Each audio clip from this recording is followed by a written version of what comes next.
안녕하세요. 합동문사대학교 명예교수 김경호 변호사입니다. 어제 이원석 검찰총장은 김건희 검찰 수심이 혐의 없음 결론에 대하여 출근길에 인터뷰를 하였는데 그 중에 인상적인 문장이 있어서 오히려 이원석 검찰총장에게 두 가지를 묻고 싶습니다.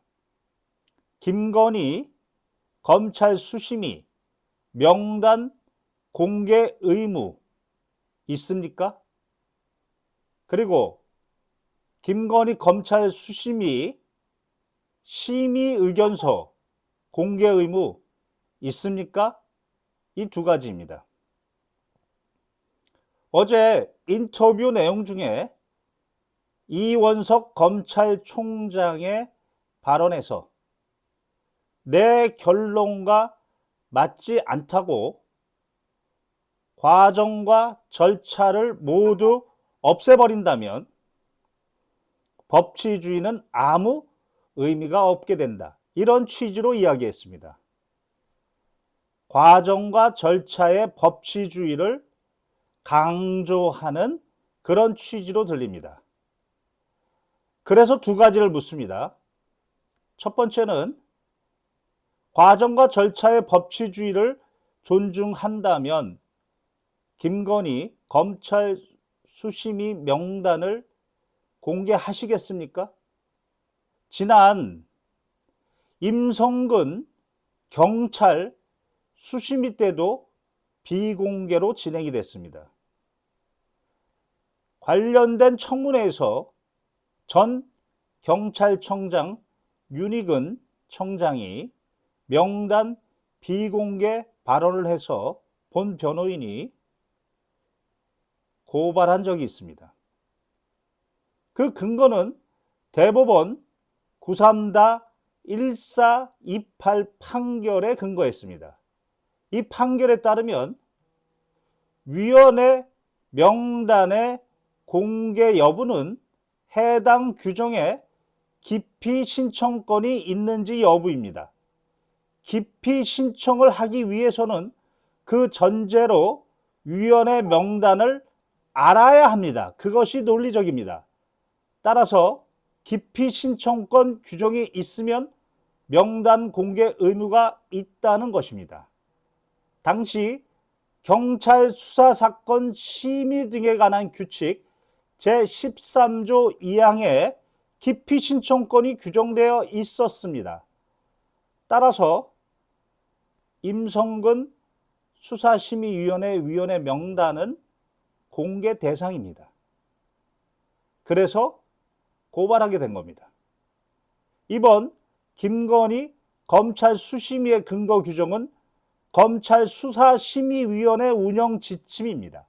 그 11조를 보면 역시 기피 신청권이 규정되어 있습니다. 대법원 판례에 따르면 공개 대상입니다. 그리고 실제 서울행정법원 2022 구합 7768이 판결에 따르면 수사심의위원회 명단은 비공개 대상이 아니다. 이렇게 판결하였습니다. 그래서 절차와 과정의 법치주의를 강조하는 이원석 검찰총장에게 묻습니다. 김건희 검찰 수심위 명단 사법부 판례에 따라서 공개하시겠습니까? 두 번째는 김건희 검찰 수심위의 심의 의견서 공개 여부의 문제입니다. 검찰 수사심의위원회 운영 지침 제16조 1항에는 명시적으로 심의 의견서 작성 의무를 규정하고 있고 그 사건과 사건 기록의 보존 기한과 마찬가지로 그 기간 동안 보존하라고 의무 규정이 있습니다. 그리고 인천지방법원 2016 구합 12201 판결에 따르면 위원회 명단은 비공개 대상이 아니다. 따라서 공개해야 한다. 이렇게 명시적으로 판시한 판례가 있습니다. 그리고 이러한 판례는 일관성 있게 유지되고 있습니다. 사건이 종료가 되면 그때에는 직무 수행에 현저한 곤란을 초래할 경우가 현저히 낮아지므로 수사 기록을 공개해야 한다. 판례는 일관성 있게 판시하고 있습니다. 서울고등법원 2020누 3791 판결을 비롯해서 서울행정법원 2019 구합 741 333 판결, 2021 구합 546 82 판결, 2021 구합 623 934 판결 등 서울행정법원은 일관성 있게 공개하라고 판결하고 있습니다.